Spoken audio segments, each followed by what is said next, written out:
नमस्कार शेतकरी मित्र, स्वागत आहे आपल्या सर्वांचे। शेतकरी मित्रांनो, आपण गेले दोन महिन्यापासून प्रत्येक अपडेट ही शेतकरी मित्रांसाठी आहे। कापूस बाजार भावाची अपडेट ही देतोय। शेतकरी मित्रांनो, आपल्या शेतकरी मित्रांच्या घरात तर कापूस नाहीये, पण व्यापाऱ्यांकडे आज घडेल जो कापूस आहे त्याला चांगला बाजार भाव आपल्याला पाहायला मिळत आहे। मित्रांनो, हा व्हिडिओ महत्त्वाचा आहे, अगदी शेवटपर्यंत बघा। मी सर्व शेतकऱ्यांना विनंती करतो की शेतकरी मित्रांनो, कमेंटमध्ये नक्की सांगा की आपण यावर्षी कोणतं कपाशीचं बियाणं, कोणतं कपाशीचं वाण आपल्या शेतामध्ये लावलं होतं आणि त्याला कितीपर्यंत आपल्याला त्या वाणाचं नाव काय आहे आणि त्याला एकरी किती आपल्याला उत्पन्न झालं किंवा त्या वाणाला किती आपल्याला कापसाचं उत्पादन निघालं, नक्की कमेंटमध्ये सांगा। आणि त्या कपाशीचं, त्या बियाण्याचं नाव देखील मित्रांनो कमेंटमध्ये सांगा।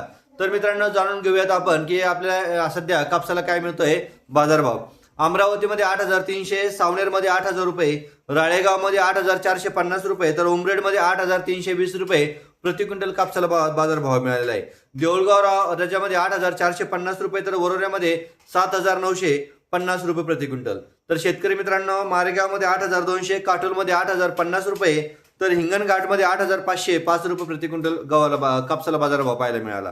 वर्ध्यामध्ये 8,350, तर पुलगावमध्ये 8,675, तर भद्रावतीमध्ये 8,075 रुपये प्रति क्विंटल आजच्या कापसाला बाजारभाव मिळालेला आहे। तर शेतकरी मित्रांनो, नक्की कमेंटमध्ये सांगा की आपण कोणतं वाण शेतामध्ये लावलं होतं आणि त्याला किती क्विंटल कापूस झाला। तर भेटूयात पुढील व्हिडिओमध्ये।